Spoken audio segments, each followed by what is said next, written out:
Hi, welcome to The Peaceful Home. I'm Teresa Elling. If you're new here, this channel is all about home and family. I am a professional organizer, parenting coach, and homeschool mom of 6 graduated kids, and now a grandma of 5. I want to bring to you today some tips on a question that I get a lot. How do you raise kids to be thoughtful and helpful and kind? And so we're going to talk about that today, and I'm going to give you 3 really practical tips that you can put in place immediately. Raising thoughtful, thankful children is not that hard if you're aware of what you do personally, because our kids do not do what we say necessarily, but they do what we do. So it is key to have both teaching and training. And so under the teaching part, you want to talk about being thankful a lot. You want to talk about things that you observe, ways that people help you, ways that you see someone in need that you could help. And the more you raise awareness of that with your children, the more their eyes will be opened to notice things as well. I once heard that noticing something great about someone and not telling them about it is like wrapping a gift and never giving it. And so I've really purposed in my heart to be more vocal, to express my appreciation to people. And it's so great to teach your children to do the same. So I was actually in The Habit. It's a hamburger place a couple of days ago. And while I was waiting for my order, I happened to notice that the kitchen behind the counter, it was just spotless. It was unusually clean, in my opinion, for a fast food place. And I was really impressed. And I was sipping on my tea and waiting for my order and just ready to leave when I remembered, no, I'm actually going to give this gift. So when they called my number and I got my order, I said to the employee, you know what, I just noticed how clean your place is, especially behind the counter, the kitchen, like it's just immaculate.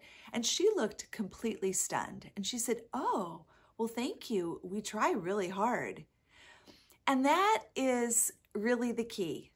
People everywhere are trying their best and often not noticed at all. So we want to train our children to notice and to affirm others, to build people up. So on to the 3 practical tips. Number 1 is teach your children to thank anyone that serves them. So this can be at the checkout counter, this can be a waitress at dinner, this could be the trash man, whoever it is that is doing a job for you, make sure that you are thankful and you express that and that your children observe that and encourage them to do the same. A really simple thing you can do is sit down, talk to your kids about this. We call this a training session. You're going to talk to them first about it. We're going to go to the store today, and when we check out, we're going to make sure to look at the employee in the eye and say thank you to her as we're leaving. And then you want to tell your kids, and you know what? I'm going to give each one of you a piece of gum if you can do that. Now, because this is the first time you're starting something new, you'll want to give reminders. So on the way to the store, you're like, guys, remember today, we're going to say thank you to anyone that helps us in the store. And then when you're just about getting to the checkout line, give them one more reminder. Okay, guys, when mom pays and she gives me the receipt, I want you guys to look her in the eye and say thank you.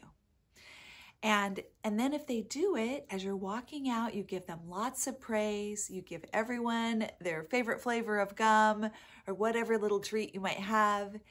And that will go such a long way to helping them respond with thankfulness. I think in particular, employees that do janitorial work are the most overlooked and unappreciated.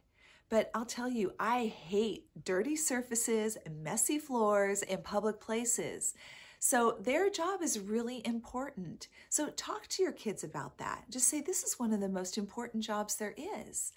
And then if you are, sitting at a restaurant and you notice a busboy going by with a little, sweeper, you can say, hey, thank you so much. It's really nice that this restaurant's so clean. You're doing a great job.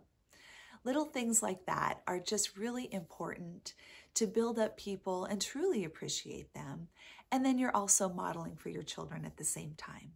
As part of your training session, eventually you want to get to the point where you don't give reminders anymore, but you still give a reward. So you might remind them at home, but then say there won't be any more reminders. And then when you get to checkout, if they still say thank you, then they get their treat or piece of gum or their star on their reward chart at home or whatever it is that you're doing, some sort of acknowledgement to them that they've done a great job. But the key is to get to a point where you don't have to remind them all the time. Your second practical tip is to take one child, assuming you have more than one, to the store by themselves.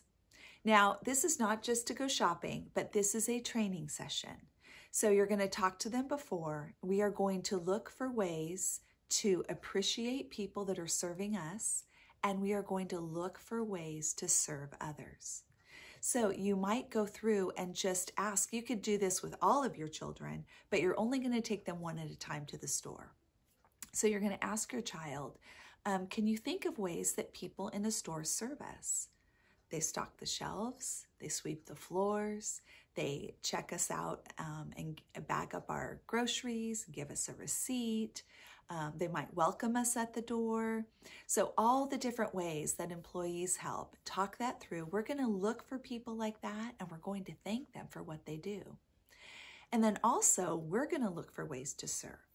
So if a mom is getting bags out of the car, you can come and say, Mom, I can carry those for you. And you can carry the bags and put them in the cart. You could offer to push the cart, depending on the age of your child. Also, when you're bagging up, your child can help you load the bags, and you can teach and train them how to do that. It is an investment when you're starting, but I'll tell you two things. One, it reaps a benefit of connection with your child and an appreciation for what they are doing for you. They're learning, but what they're really getting is quality time with you and the satisfaction of knowing that they are needed in the family. And number two, you're actually teaching your child a valuable skill that down the road will be amazing, that they know how to properly bag up groceries. You might even find yourself in a situation where you're like, I need to go nurse the baby in the car. And your 12-year-old says, Mom, I got this. I'll bag up all the groceries. I'll meet you at the car. So you are investing in their future. The other part of the grocery store excursion is that they do get to pick out a treat at the store, but they don't get it until after you get home and you complete everything. So part of their job that day is being able to open the door for you if you're holding groceries, or especially for your sons, encourage them always to open the door for you. Teach them that. But even when you get home, they're going to help unload, and they're going to continue to take bags in until everything is out of the car. They're going to say, Mom, is there anything else I can do? Yes, can you help me put away groceries? And they're going to come and they're going to help you, and they're going to fold up the bags and put them back in the car. And then you're going to go over, okay, how did we notice people in the store today? And here's what I noticed that you did. You were so helpful bagging groceries. You've gotten really good at that and not making the bags too heavy. Great job. And you did such a good job. Thank you for taking the bags out to the car. So often I get to the store and I realize I left the bags at home. That's so important. Thank you for your help. So all of this is building your child's self-esteem as well as helping them notice who needs help and how can I step in to serve. The third practical tip is to discover the love languages of your child and implement the use of these in your home. So I'm going to link below the website for love languages. And if you're not familiar with this, it is a way of determining how people tend to receive love personally. And most often the way we receive love is the way we tend to give love. But the whole point of love languages is that we need to step out of what's easy for us in order to love someone else better and in a way that they will receive it. So even our children at young ages start to develop a type of love language. It isn't as clear as it is for adults, but you can start to make some headway. So below I will link, you can go and take a quiz for yourself. You can take a couples quiz, and they also have a quiz for children and teenagers. They have tips on how to do discover love language for 8 and under, because you can't really give them a quiz, but it's really helpful. And then here's what you can do with that information. You can begin to teach your children to notice the love languages of their siblings and how they can love and serve them. One of the most common problems I see in families is sibling rivalry and the stress with fighting amongst siblings. And this is just a way to really build sibling connection and relationship. And so if you have one child that in particular really has a quality time, that's their love language, and your other children can see that, then you can say, hey, Billy, what do you think Sarah would like to do? How could you bless her today? Well, Mom, she loves quality time. I'm going to see if she wants help with her puzzle. That's a great idea. What you want to do is bless and encourage any ways that your children bless and encourage their siblings. You can even do a secret challenge where you talk to them one-on-one privately and you just say, you know what? I want to see you really blessing your siblings.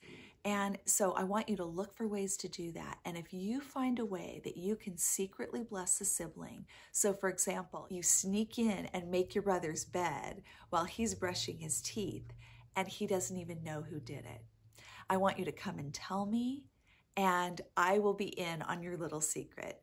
Now, of course, if the kids find out about it, not a big deal, but you want to really be able to put the attention on that child that is looking for ways to love a sibling. What gets the most attention at your house? Is it fights and quarrels, or is it seeing your children bless one another? Give rewards, and I don't mean you have to go buy them a present every time they do something nice, but giving them attention and recognition for what they're doing, that they are noticing. I noticed that my little sister was having trouble zipping her coat, and I said, hey, can I help you? When you see those things, make sure you let them know that you noticed and that what they're doing is so important. And it so pleases the Lord that we love each other and we help each other. So quick review, the 3 practical tips are, first off, have your child notice the checker or people in the store that serve them, have them use eye contact and say thank you and offer an easy reward like a piece of gum. Number 2, take a kid to the grocery store as a training session to look for people that are serving and show appreciation and to look for ways to serve. And number 3, notice love languages amongst your family members, use those things, and look for opportunities to bless and serve siblings and parents. I hope these are helpful for you. I would love it if you'd leave a comment below on things that have worked in your family to make thoughtful, thankful children. And if you have any questions for me, please leave those below. I would love to try and answer those in the future. Thanks for joining me on The Peaceful Home. Have a great day.